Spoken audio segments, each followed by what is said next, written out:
Alright, we're here, and we're going to be talking about King Boxer, which, so I got this Scope set. I'll pull up the particular film we're going to be talking about here. Let me pull it up. That one? That's the one. Let me take this headphones off, because they're probably really interfering with the microphone. King Boxer. King Boxer.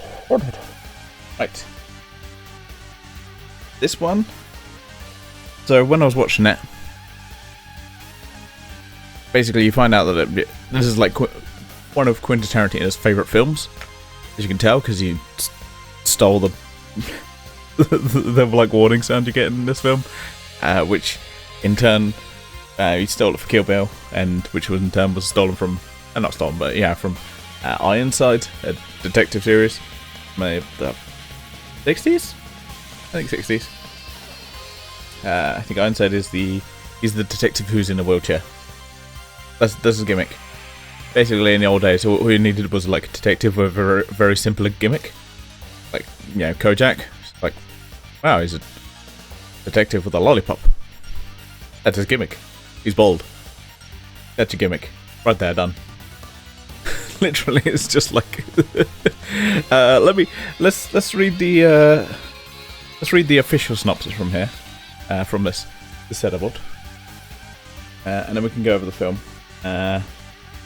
Veteran boxer Song Wei-young is beaten up by Wang. I've watched this film and I'm just like, this is hard on me. I'm bad at pronouncing things anyway. But by Wang Hyojin, saved by his daughter Ying and a disciple, Zhao Zio.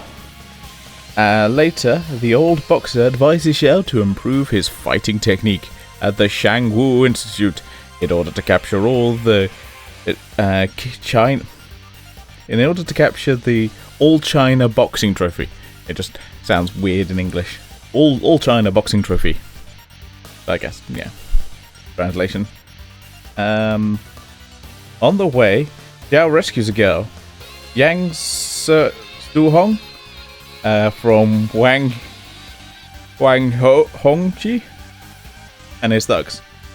At the institute, Zhou discovers that the manager, Meng Dongshan, his son, Meng Xiaoxun, and a thug, Shen Lang, scorn Song Wei-young, and the institute's coach, Sun Shipi, and bullying the locals. Chan Lang becomes Zhao's bitter enemy, and later leaves the institute to further his training with Sun Shipi. In order to oppose Wang Hyongji, Chan Lang, Meng Dongxiang, and his son, when a jealous former classmate, Hang Long, injures Xiao's hand in a fight, Yang Xiaohong rescues him, and they fall in love. Soon, though not fully recovered, Zhao is picked to fight in the great tournament. The same evening, old Song Huang dies. I mean, he's killed, not dies. Oh, he just dies. And Meng Daosheng now finds little use for Hanlong and has his eyes gouged out. After Zhao wins the trophy, the blind Hanlong kills Meng Dongshen and his son, and gains Yang Xiaolang's love. Zhao and son Yingning set off together for home. Like, literally, there's a crazy amount of stuff that goes on in this film. Like, the amount of like characters run around in this film.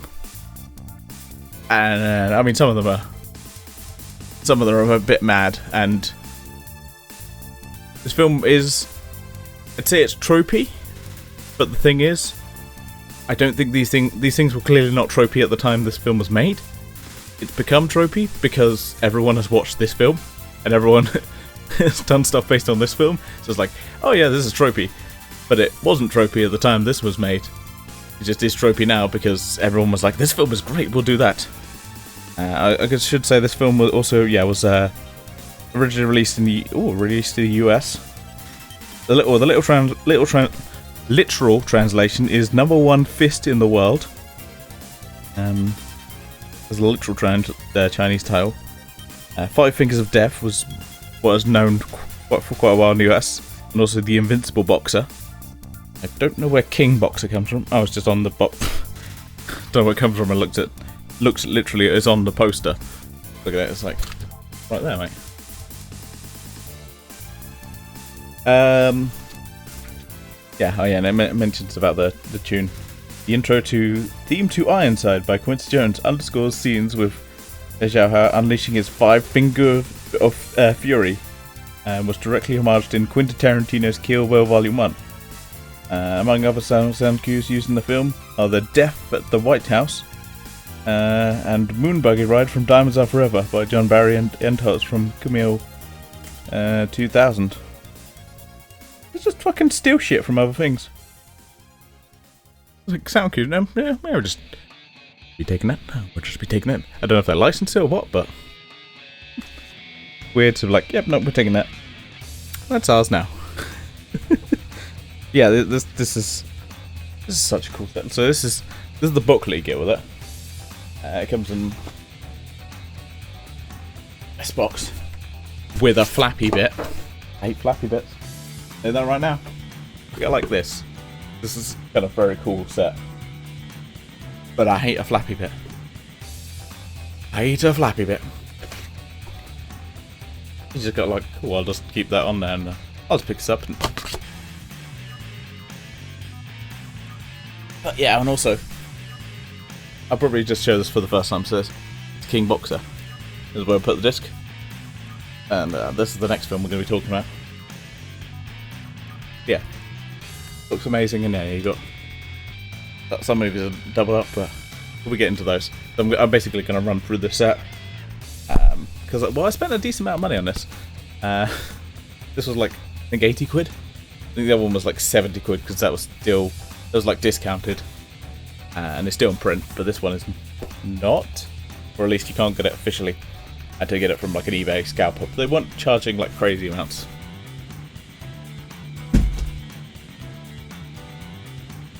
Yeah, probably not really a scalper because yeah, they weren't charging much. Maybe they were, but I don't know. It was quite cheap. I'm surprised how cheap it was. But this is a really good set. It's like I bought it for I think about 70 or 80 quid, which is not bad when you consider you're getting like 12 films plus the soundtrack. So in the back of here, you got like soundtracks, 2 discs, music on. For those people, annoyingly, my new PC doesn't have a disc drive, so we're going to have to put that in the old PC. But yeah, a really nice set. Annoying about the flappy bit. But yeah, this film is crazy, like the amount of stuff that's going on. You do have like your main character, a little bit bland as a character. But there's one like quick time skip, and I think it says like it's been a year. He's been like, because initially when he goes to like to training with this guy, he's like, nah, you're pathetic, mate. So he basically gets him to fight one of his pupils, and he's like, yeah, a bit shit, mate. And then he's like, oh, I'm train you, but you can work in the kitchen. And he's like, cool. And then it just like cuts, and then he's like, well, anyway, you've been here for like a year. And I'm like, what? Didn't even like time skipping anyway. It's just like, no, you've been here for a year. It's like, what? What? I think it's a year. I could be wrong, but I feel like that's what they mentioned because he says like he's been there for a year. But yeah, I don't know. It's great, but there's so many mad characters and so many cool fight scenes. I mean, it's what you expect from like, you know, a Hong Kong film of this era. Is like the fight scenes are great, probably because they don't, you know, I don't know what fuck health and safety is. Just it looks like we'd like listen to stuff where I listened to a lot of stuff of Jackie Chan when he came over to do like American films. Like, oh, this is Oh, you guys got all these rules about this stuff. Oh, okay. It's like, oh yeah, yeah. I just feel like I've been just like, whatever. Yeah, villains are a little bit tropey. They don't. I'm trying to say they're very just we're evil. Why? Because fuck you. That's why. Oh, okay. They just kind of do their own thing. But I kind of like the main character. He is a little bland, but not too bad. He kind of shows his colours every once in a while. And you have the early on scene where he just does like again, I don't know if this is a trope or if there's a name for this trope, but when like a bad guy shows up and he's just about to make a fucking ruckus, and then you got your hero just sitting there going, and then just fucking kicks ass. I feel like it's a trope, but I don't know what the name of it is, but it's one I love. I love it. It's just like the hero just being kind of a badass, and he gets some badass scenes, and he also really gets fucked over, but they kind of gloss over his healing. I think that's my only main issue with this film, is a lot of times I don't know how much time has passed, and they kind of just gloss over it because his hands are like, yeah, we have a few scenes of him healing and everything, and then just like, his hands are fine now. You're like, what? What? Like, how long has been passed? But I mean, if you want great action scenes, this honestly, I feel like I'm advertising again. I did this with like the El Santo stuff, where I was like, the films are a bit rubbish, but this set, it's fucking great. Honestly, it's fucking great.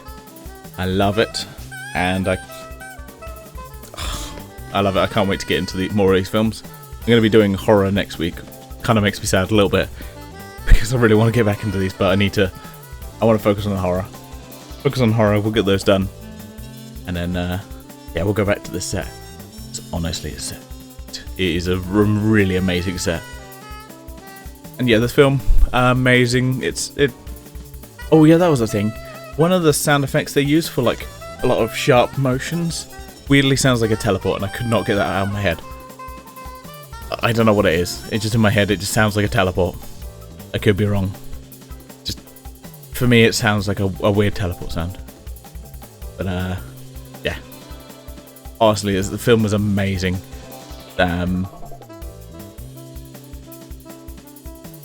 Yeah.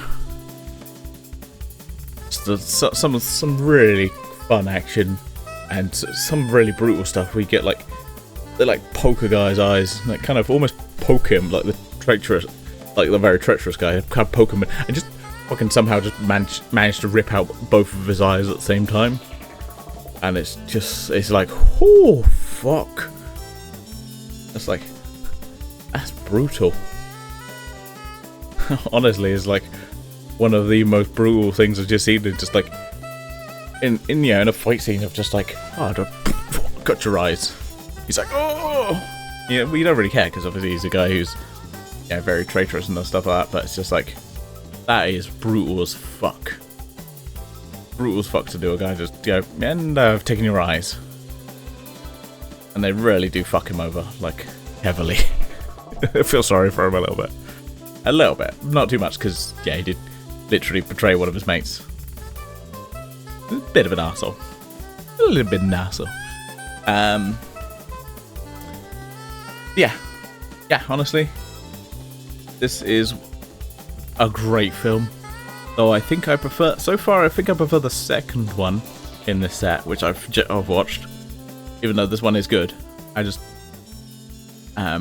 think I preferred that a bit more. Yeah, this film, amazing. Please watch it if you can get the set. I think some people are still selling it. Because if you like martial arts films, you will fucking love this stuff. It's amazing. And I think there's going to be another one of these sets. I'm going to have to buy that. Bollocks. Anyway, for now I say, live long and prosper.